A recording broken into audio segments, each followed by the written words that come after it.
I'm Dr. Howie Jacobson, and this is the Plant Yourself Podcast.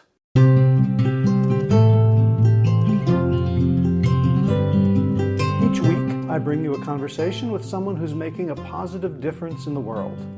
And for my day job, I help leaders and their teams master their mindsets so they can achieve great things. To find out more, check out the Mindset Mastery Memo, my Substack newsletter. You can find it at plantyourself.com/memo. And now, today's show.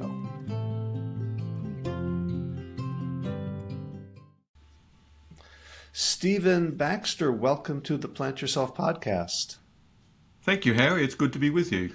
And I hope you can cope with my Aussie accent. I think, I'm sure there's AI software that can turn it into something that Americans can understand. I think there's a fair amount that we're going to have to culturally translate to make sense of you and what you do and what you care about. Can you just begin with a brief introduction of you? Yes, I live in a place called Tasmania. Most people know us from a Tasmanian devil from years ago on the TV. What was it? Cartoon with the Tasmanian devil. Yeah, I think I had a phobia of that. He would go like in really fast circles and bore underground. Yeah, that's right. Nothing like a Tasmanian devil, but so we have the tiny little animals about this big that sadly get roadkill. So we're right at the bottom of Australia. So we're a little island down the bottom of Australia, named after a guy called Abel Tasman, who ran into it in his ship many years ago. And we're a population of 500,000 people. We're our own state and got our own parliament and a very regional-based island, with half of it now tied up in national forest and heritage listing and a lot of things like that. Gotcha. So living in Catalonia, Spain, I have to ask, is there a separatist movement in Tasmania? Not really. I think there's a lot of people who want to keep it a secret, but the rest of Australia helps us by subsidising our lifestyle, so it's good to be part of Australia. Gotcha. And tell me what you do there. I do a number of different things. I have been a pastor of a church up till recently, but also in my life I've done things like I've been in publishing, I've been in housing, social housing as well, and in training. So I've done a lot of things over the years. This part of my life, I'm more into leadership development, mentoring people, that sort of thing. I have a relationship with a lot of our leaders across the state, particularly our parliamentarians, state parliamentarians and federal. So in the leadership space a lot.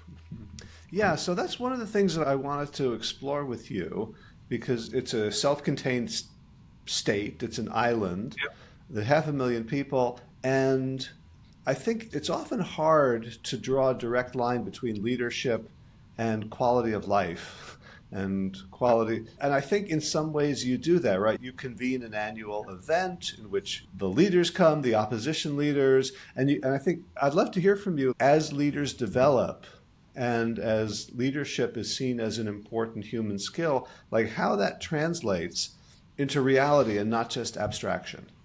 Look, that's such a good question, Howie. Because we are small, it means that we know each other.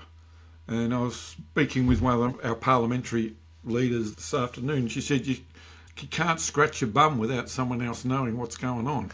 And she's a good friend. And so that makes leadership a really interesting journey where you know that the implications of your decisions are going to affect other people. And there's tight-knit communities. Means you go a bit more with the status quo or the loudest voice or something like that. So it's really difficult to change. So, I haven't got an easy answer for your question, Howie, except gentle walking with each other, learning to listen well with each other. And now it's around having a story or a narrative big enough to encourage one another. It's complex. Yeah. So most of us who work in leadership work in organizations and typically for-profit companies. And there's something, that's how we think of leadership. That's what all the books are written, because that's what sells coaching and consulting and all the other stuff.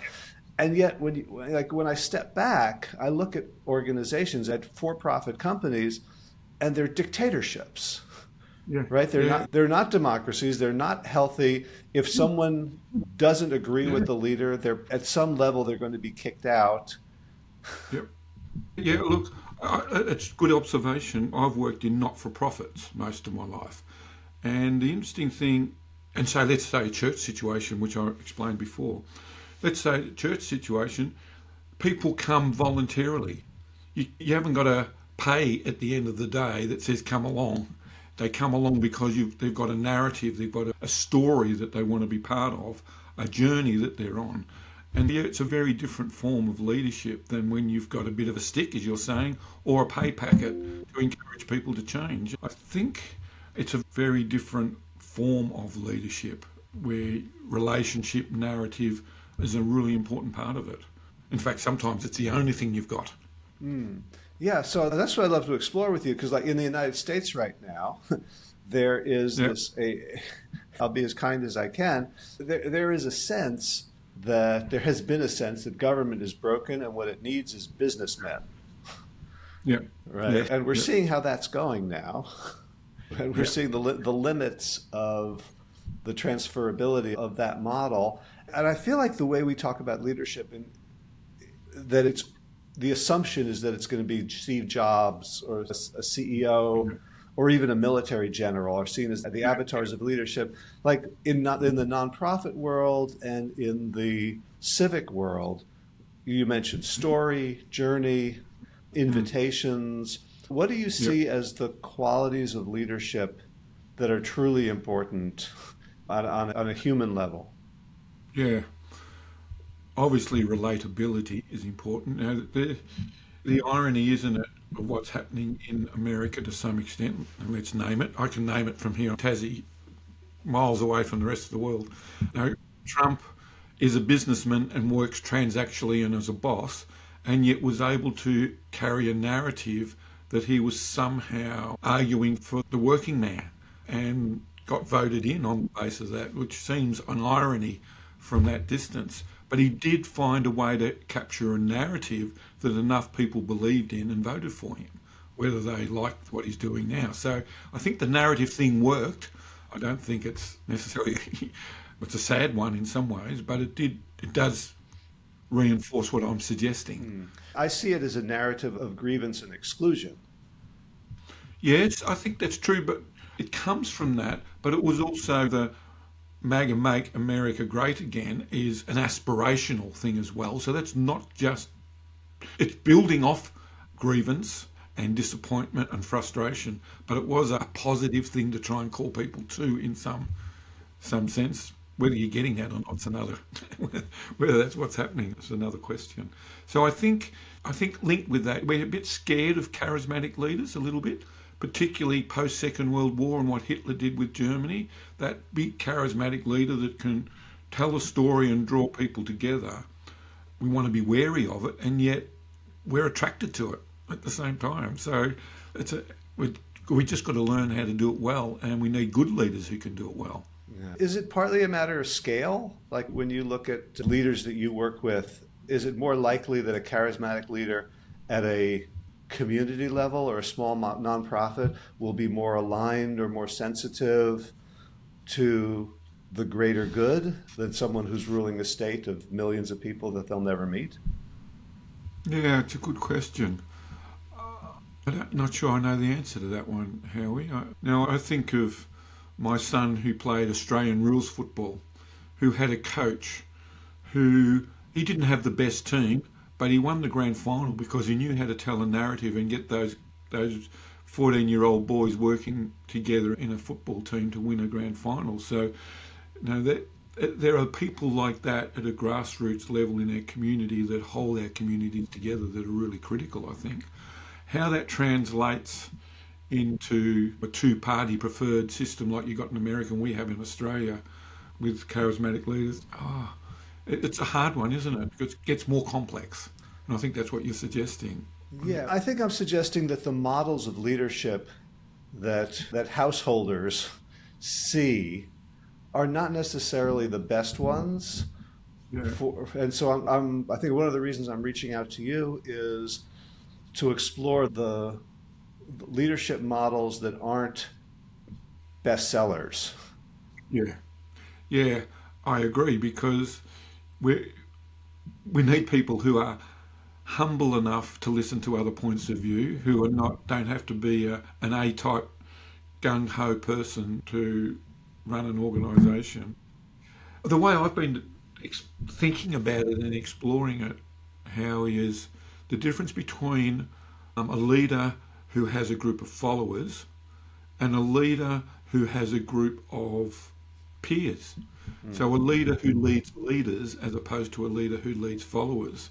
And I think leaders who lead leaders need to operate in a very different space. And I don't know that we talk a lot about that. Let's talk a lot about that.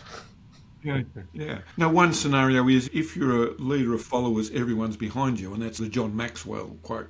How do you know you're a leader? Look around and see who's following you. There is a certain level where we need people who know how to get a group of leaders in the room who all have their own agenda, who all have their own patch to protect, but are willing to be open and humble enough to hear another person's point of view and collaborate for the common good. And I'm not sure we have a lot of people. We don't foster them, as you say. We don't hear much about them. It's not the norm of talking about that type of leader, because I know I feel as if I'm talking a lot, but now our organisations are developed, as you rightly said. They're there to have the hierarchy of the person at the top who's got the vision, who's gung ho for it. That's the breeding. That's what we breed for. But we're looking for a leader that can transcend that into another place. And yeah, we don't have lots of them. Yeah. And I think people don't see themselves. So one of the things I'm doing these days, I'm training coaches. And I got a message from someone who said, I'm a quiet person. I'm not really a gung-ho motivator. How can I be a coach if I'm not a motivator, like a Tony Robbins type? And of course, I'm thinking, of course, that's not what coaches do. And I think similarly, most people who are listening to this are not leaders of countries or corporations or even organizations. They're just like people like you and me. We're just out about in the world doing our thing, and we don't necessarily think of ourselves in leadership, not even roles, but in leadership energy. And yet what you're talking about is what's accessible to everyone. If I'm a leader of peers, then situationally, let's say I'm at a meeting of my ultimate frisbee team, which is everyone just volunteers, and we're trying to figure out, are we going to this tournament? Are we going to try to raise money? Are we going to do some kids programs? And I have no authority. I don't even speak the language as well as anyone else. And yet there's invitations for me to take on leadership in setting direction, in asking questions, in supporting others. And I think for almost all of us, there is leadership available to us that we don't grasp fully or effectively because of that divide. We don't think of ourselves as leaders. Yeah, I think you're hitting the nail on the head, Howie. I agree totally. And this is where I probably do agree with Maxwell, where he talks about leadership being influence. So anyone who's in a group of people and influences a decision at a level is a leader. Whether they fit the box of what they think a leader is, they're actually contributing to leading the group. And I think if we moved from thinking of not people as leaders, but as leadership, where is the leadership coming in this group, then sometimes leadership is distributed quite across a group. And how does a decision made? A lot of people have influenced it. And so I think a good leader, a leader of leaders, facilitates the process so that a good decision can be made, doesn't feel they have to be the one that makes the decision, if that makes sense. And I often thought about it with my kids. And I've got 5 kids and a wife, obviously. And now when we were going away on holidays, I thought of my leadership was things like, okay, kids, we're getting in the car now. Now's the time. Now, how it all happened and all the rest of it didn't matter, but someone had to actually say, we're doing it now. And that was my contribution to my family to get us onto a holiday. There were so many other things that were involved in going on a holiday that my wife picked up and I picked up. But some people think that sometimes when you make that call, that makes you the big leader. It's only a small part of the jigsaw, really, but somehow we've elevated that bit. So just going back to your illustration with the frisbee, you can facilitate and be part of the decision-making process and no one even thought you was a leader, but you probably helped. So Yeah, it seems I'm like pretty- musical improv where yeah, yeah, you get the melody for a few yeah, seconds, you do your best yeah, with it, you pass it on, and then you go yeah, back to playing chords. yeah. Yeah, I think that's a really great way of seeing it. And if everyone knows the rules of the game, you can make beautiful music. It can be wonderful and inspiring. And if you don't, then it can actually be absolute chaos. Yeah. And if you're riffing based on ego, it's going to get in your way. Okay, that's right. Yeah, yeah. I think that jazz analogy is a really good one, Howie. I think it's also in that, going back to your illustration of some of the people you mentor or coach who are not sure about their leadership. If you're in a group of musicians and all of a sudden it's your turn, you need to step up to the plate and riff and not leave a gap. And so it's a good analogy, isn't it, of being passed around. And when it's my bit, I contribute my bit. And yeah, it would be great if we could work out a way for that to happen, maybe a bit better in our community. So when the work you do with people who trade the mantle of leadership back and forth, what are the skills that people have to learn and practice in order to get better at this? Yeah. For me, one of the main things, Howie, is being willing to look at yourself. The friends people you're talking about who say, I'm not a leader, part of the question, I get that.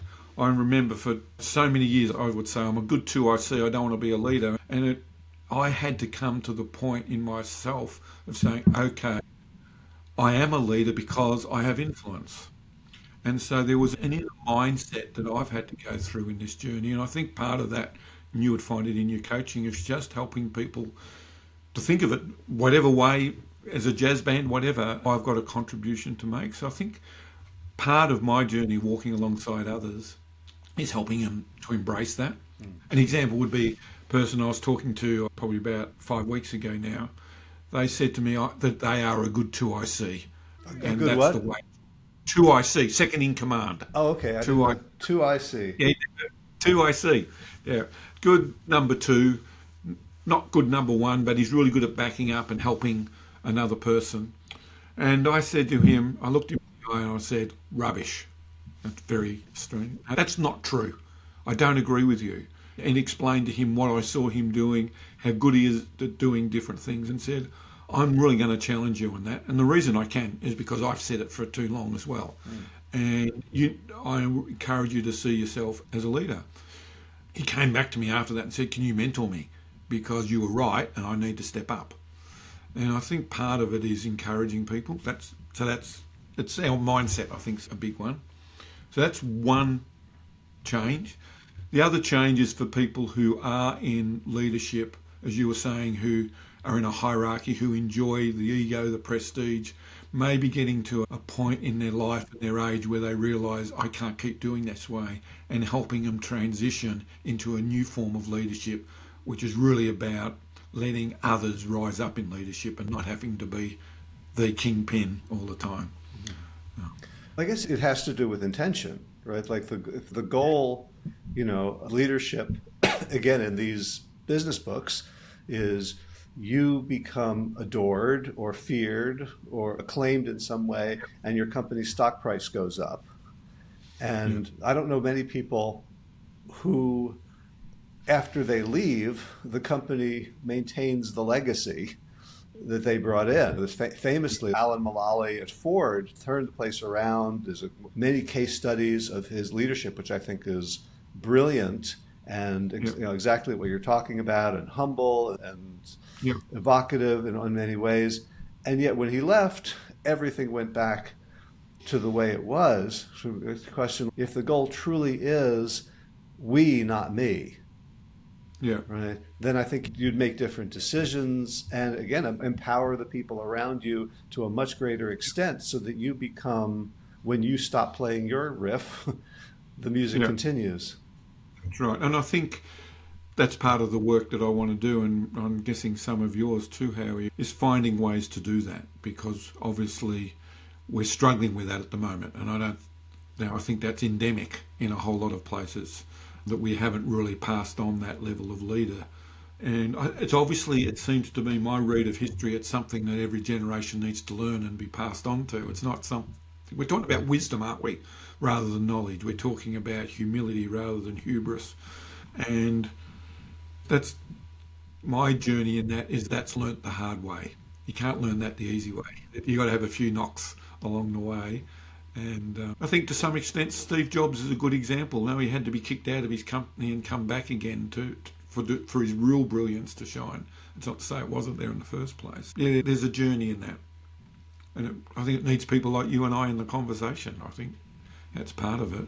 Yeah, and also the question of who's in the group, right? So if American politics, for all its flaws, it was understood until maybe 10, 20 years ago that the leader was a leader of everybody. There was this concept of the loyal opposition, or that there is, yes, we disagree and we have these tensions, and yet we're all working for the same thing. I think we've lost that in American politics. I think around the world there's been this fracture, but I think it comes or originates in the business world, where we have this term stakeholders, and we clearly delineate who are the stakeholders and who matter and who don't. You can have companies, and I've seen this so many times, where companies have this amazing internal culture and people are valued and everyone's happy at work. Meanwhile, they're extracting chemicals from the earth and oppressing people in other countries. And to me, leadership that leaves people behind is not real leadership. Yeah, I agree. I was talking to a friend just a couple of days ago about in Australia we have the big four banks, we call them, and they're extracting $1 million profits, multi-million-dollar profits, because they've got to do it for the stakeholders. And I was asking, so when did we get to the point where it was more important to give the stakeholders more money than reducing the interest rates on the people who are the poor people who need it for a home? Like, there's something wrong in that equation. I think just another way of talking about what you're talking about, where we've built corporations and the stock market breeds a tilting to one way rather than actually organisations being there to serve people. It serves the owners as the stakeholders rather than the customers. And I don't know how we change that, Howie, but boy, it's needing some significant tweaking in some ways, because people can manipulate organisations out of greed to get what they want out of it, rather than it being an organisation that's meant to serve people at all levels. And my bias and my perspective is that, that our human vices, by and large, are based on unmet needs that we're misinterpreting. Yep. So when I see greed, I think fear, right? Fear of lack. Yep. And I'm curious how you put fear into the idea of leadership. So there are leaders who can lead by making everybody afraid, as you said, whether Chainsaw Al Dunlop, Jack Welch, or how is fear needed? To what extent is it useful? And how can, and what can replace it? Yeah, I think that's really a good question, Howie, and it's part of the reason why, for me, and my faith background comes in important, because for me, I see in the leadership of Jesus, for example, who wants to put love at the centre of it, not fear. And in the end, the authorities, but whether they be military, religious, or philosophical, all ganged up against him and executed him because it's saying something around, we need to do this better. And I think he's the first person in history to suggest that we should love our neighbour, should love our enemy, not just our neighbour. That's a pretty radical ethic into this space of how do we do that. And so I'm with you. I think we all have, through our upbringing, our sociology and our psychology and our understanding of us as human beings, would say we all live with some levels of deficit through our upbringing that we're always trying to meet. And that's why I said part of the journey for us as leaders is to deal with our inner motives, our inner drivers. If we're going to be the type of leaders that the world really needs, which we're talking about, we've got to deal with that stuff first. Otherwise it comes out sideways, and it's there. Now, one person I was listening to talking about Trump, was saying everyone knows that a narcissist will want to hold on to power. So why were you surprised when he wanted to hold on to power when he got defeated? That's par for the course. And then we've given him another go. America's giving him another go. You go, oh dear, it's going to come out sideways. So I think it calls for all of us to deal with that fear. I've had to deal with my stuff, whether it's fear, whether it's rejection, whether it's some sort of hurt, some sort of wound. We're all carrying something. And yeah, we've got to face up to it. The shadow side, as Jung would say, it's there. Yeah, and I think we can see how the cumulative shadow of all of our shadows produces these systems in which fear is not only amplified, but the driving factor. So if I put myself in the head of an executive of one of the big banks, Yeah. right, their alternative is to be one of the people who can't pay their mortgage. Yeah, yeah. Right. So it's if I'm not here, then I'm down there, as Yeah. opposed to my life would be better if I weren't so rich, but if I were in a society in which everyone had what they needed. Yeah, and I don't know how we get there. You know, how I said I was talking to one of our parliamentarians today, talking about this group of elites, if I can say it, some of them in business, but some of them in the public service, getting a good income, happy to hold on to their silo and not bring any change. And they're in cahoots with each other to some extent. And how do we break that nexus in our community? And she didn't have any solutions. She was saying, I don't know, but it's got to be because it's hurting all the poor people. Like Tasmania, in terms of per capita, we've got more children in state care than any other state in Australia. And every night there are thousands of kids that they're putting in motel rooms because they've got nowhere to house them or to protect them. How do we get at those big questions as a society? And then, as you're saying, we've got people who are just perpetuating high incomes because they're scared of what would happen if they actually thought, let's do the right thing here. Yeah. It Sorry, reminds me. I'm getting overwhelmed by it. There's a joke that I heard. There's a whole genre of Jewish jokes about this imaginary town in Eastern Europe, sort of 18th century, called Chelm, which is the town of fools. And so one day the rabbi wakes up in Chelm and he says he's been struck by this idea how to solve poverty. He says the rich should give half of their wealth to the poor. And he devotes his life to promoting this idea, and he goes away, travels around the world, comes back 20 years later, and Rabbi, how's it going? He says, I'm halfway there. The poor have agreed to accept. Yeah, that's right. Yeah. Now, we're talking about big questions here, aren't we? About leadership. And part of it, I think, Now, I grew up in a period of time where I saw the world in continents. There's North American continent, Australia, and all the rest of it. But then in the mid-70s, we ended up having a photograph of the world from outer space. And so there is a sense in which we think of the world as a globe now of one people. And I think our economic and our political systems haven't worked out how do we actually operate as a globe of this lonely blue-green planet in the middle of this vast universe with this thing called life, and how are we going to make it work? And all our structures were built when we still had countries and continents, but now we're seeing ourselves as one, and we're still trying to work out how to do it, I think. How do we structure this so it works for everyone? And we're a long way from it, I think. Yeah. But I think that's why we're having these questions, because that's how we're seeing the world. Yeah, and I think we can despair when we look at the big picture, and I'm imagining that you see a lot of small local victories, even when you describe your family. Okay, I'm the one who gets everyone in the car. That's my contribution. I'm good at that.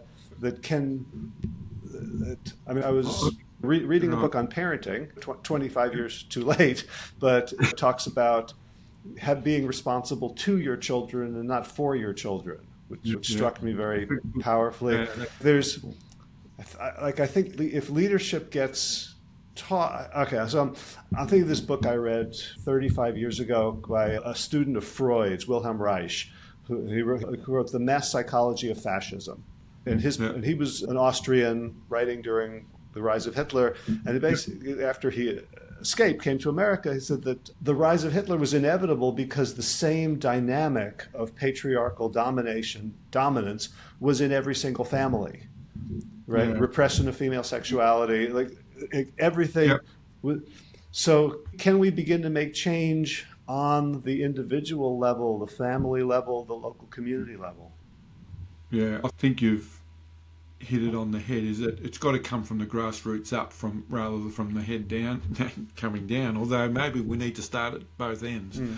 But yeah, I think, from my personal view, we've tried to deconstruct the family, we've tried to deconstruct religion, we've tried to deconstruct a whole lot of stuff. Now we're enamored and frustrated with our organisations and our elites, but somehow it's got to happen with every individual person who takes responsibility for their part of leadership in making the world a little bit better. And if everyone does a little bit, then we'll do a lot. And I think that's where I've got hope of people doing a little bit here, a little bit there, and rebuild it. So it'll be interesting to see what this moment brings, won't it? It is this cathartic moment in world history that we're living in right at the moment, where America, that's helped hold the world together for 80 years, since the Second World War, at the moment, Trump's saying we don't want to do it anymore. What does that mean? But I have hope. Each individual community doing something. That's where my parliamentarian friend got to today. She said it can only happen one community at a time. What is the relative responsibility, do you think, of the haves and the have-nots?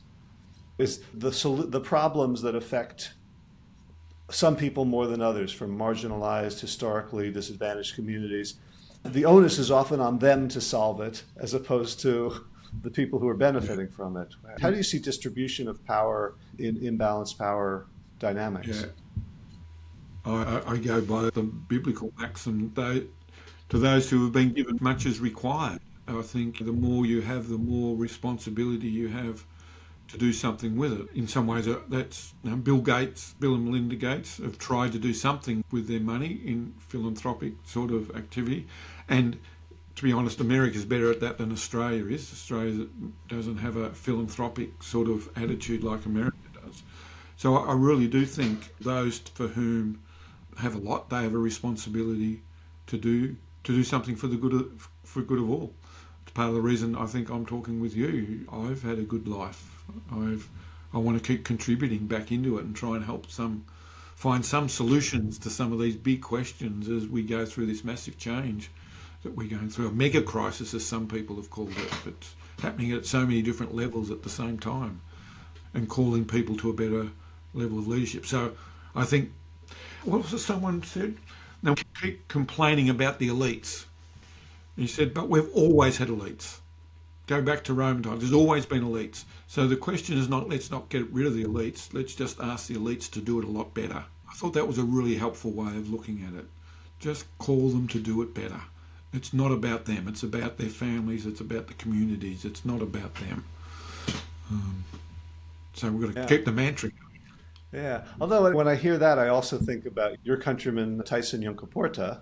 He's a professor of Aboriginal studies and talks about indigenous systems thinking. That for most of human history, there really weren't elites, right? We think, it goes back thousands of years to ancient Rome or Mesopotamia or Samaria or whatever. But for the vast majority of human existence, there were other forms of coming together. And and it wasn't just small hunter-gatherer tribes, but huge. Yeah. It feels like a call, an invitation. This mega crisis, as you put it, is an invitation for us to imagine so much more broadly than we've been willing to. Yeah, I think that's true. I agree with that, Howard. I think part of us, isn't it, that we think in binary ways? What I mean by that is, I don't think there's many Aboriginal people in Australia, I don't think there's any, who are saying they'd like to go back to the way it was before white fellas came to Australia. And they'd say they'd rather live with electricity and clean water all the time and all the rest of it. So the organisational framework for humanity has given us a lot of good things. It's just not good for everything. And we've done that. Now, the leadership of the organisation takes a certain form of leadership, but to assume that's the only form of leadership that we need is the problem, because our communities need a different form of leadership. So part of it, I think, is demystifying the organisation. It's done a lot of good things for us as a humanity, but it can't do everything. And we just need to use organisational frameworks as a tool for what it's good at, but not for everything else. And so therefore bringing in some of the wisdom from our indigenous cultures and civilisations is really important for us. And Australia has to do it. We have to somehow manage that in Australia. We're not doing a good job. Yeah. And I'm also referring back to, you're quoting Jesus and saying that there's, Yep. I don't think anybody started a religion thinking, okay, we're going to have a priestly caste and we're going to have bureaucrats and we're going to have tithes and we're going to build, like the religions were all initiated by people having revelatory experiences of unity and divinity. And it's like, no matter how amazing your intuition is and what you want to teach people and the purity of it, if it catches on, it's going to end up being turned into a business. Yeah. We've got that propensity, haven't we, as human beings? We do. And it's even sitting there in the Bible. Now, there's that story about Jesus being on the Mount of Transfiguration, it is, and he has this encounter with the luminous God, whatever your words you want to do. And Peter's response is, let's build some tents and contain it. And you go, Jesus, no. But it's epitomises exactly what you're saying. Something wonderful happens, and then we want to build systems and buildings and whatever around it to try and contain it. And that's exactly the wrong thing to do with it. And and that's why I think there's a good pushback against institutional religion across whatever, whether it's Christian, whatever it might be, when we actually put the structures around it and then monetize it, and ego gets in, the greed gets in. It doesn't matter whether it's an organisation, whether it's religion, whether it's a community or the golf club or the table tennis club. Yeah, we'll do it. We'll do the same thing. And religion is not exempt from it at all. So I'm totally with you in that place. Yeah. Maybe can we close with just you giving some sort of tips? I don't want to say marching orders because that sounds like the wrong kind of leadership metaphor. But for folks who are listening who are simply involved in their communities, maybe on the school board or in a volunteer organization or in organizations, in companies where they see potential to move in better directions than they're currently going. What are some sort of practices or ways of thinking or mindsets or tips that you might have for folks to begin to flex better leadership and more effective leadership? Yeah, I think for me, the first place I start is to find someone else who I can talk to about it. Build a nice, gentle coalition with people who you're not forcing any ideas, but you're able to toss the ideas around with a group of people, like-minded people, who can sharpen your ideas, help you to see where you've got a blind spot and where you're good for each other. And I just think collaboration is generative, and it generates something positive. So my first thing is don't do it alone. I don't think we're ever meant to do it alone. That's why it's good to be talking to you. We want to encourage each other in the little bits that we're doing. So my first thing would be find someone else. See if you can find someone else who not totally agrees with you, but is travelling the same direction so you can be good for each other, would be the first thing. And then the second thing is, to me, it would be think both of tactically what you might be able to do in the short term, but really think tactically long term, strategically long term. Don't believe you've got to do it all tomorrow and it's all got to happen. That old adage, you overestimate what you can do in the short term, but you underestimate what you can do in the long term. What we're talking about here in changing some of these endemic structures do take time. And as you rightly pointed out, they can easily swing back the other way. So I think doing it slowly and gently has got more chance for it staying long term. So I think that would be my second thing, is just give yourself a big picture of it. Get friends and think long term strategically. And third one, every person's got some good in them about what they want to do. And yeah, we might have our fears, we might have a whole lot of other stuff there. But I haven't come across a person yet who has, when I've talked to them, doesn't want to do something good for the world. And we just need to find that in each other and encourage that in each other. That would be off the top of my head, 3 things. Beautiful, beautiful. I think that's a great place to put a pin in. Can you talk a little bit about your work? Maybe a brief advertisement for who should reach out to you, what problems someone might be struggling with, where you can help? Yeah, what I love working with is leaders who may be a little bit stuck, who want to move to the next level. And what I find is that most of the time, the answer to that is already in a person. They just need a good thought partner or someone to walk alongside them to ask the questions. I don't have a big program, but I do love talking with people where the wisdom emerges in the moment as you walk alongside each other. And when you say they're stuck, are you speaking specifically like they're at 2IC and they want to be 1I? No, more that it could be that, but it could be that I just get to this point, or I get overwhelmed through fear, or I know I should be doing more and I don't know what to do, or they're already a leader and it says, I'm in a crisis, I've got to lead this group through a crisis. How do I lead them through a crisis? And like you were saying, that sometimes it does call for the Commander General to go, we're going this way, guys, let's do it. But another time, it may be we need to sit all the key people around a table and thrash this out together. How do I have the wisdom to know which one do I lead with at this moment? So it's that situational moment of leadership of going, which way do I move now? What do I bring to this moment to enable us to progress well to the next point? So it's in those spaces. Gotcha. And how do people find you? Just on my website, Stephen L. Baxter. Not Stephen Baxter, but stephenlbaxter.com. Okay, and the Stevens with a PH. With a PH, that's right. That's my mum's fault. She didn't want me to be called Steve. Didn't make any difference. People still call me Steve, but Stephen L. Baxter with a PH, that's right. Very good. Anything we didn't talk about that you think would be worthwhile? No, we've done well, Howard. There's some great questions there, mate. And all the best for what you're doing too, over there in Barcelona. Maybe next time, I've got a daughter who lives in Spain, did you know that? Oh, yeah? In Madrid. So next time, maybe I might drop down to Barcelona and say good day. Oh, that'd be awesome. Yeah, we could take turns fixing each other's countries. Yeah, why not? Cool. Stephen L. Baxter, thank you so much for the work you're doing, for sharing a perspective from another corner of the globe, and for taking the time today. My pleasure, Haley. Let's take this home with some gratitudes. First of all, thanks to Mama Earth. You have been so very, very good to me. Second, Will Ridenauer donated the use of his beautiful song Sabali Dawn as the theme music for this show. You can find out more about Will's music at willridenauer.com. Third, thanks to all the patrons of the Plant Yourself podcast for your financial support. You can read the names of all the patrons at any show notes at plantyourself.com. If you would like to become a patron to show your gratitude for the work I'm doing and help support it, you can do so at plantyourself.com/gift. That's GIFT, all lowercase.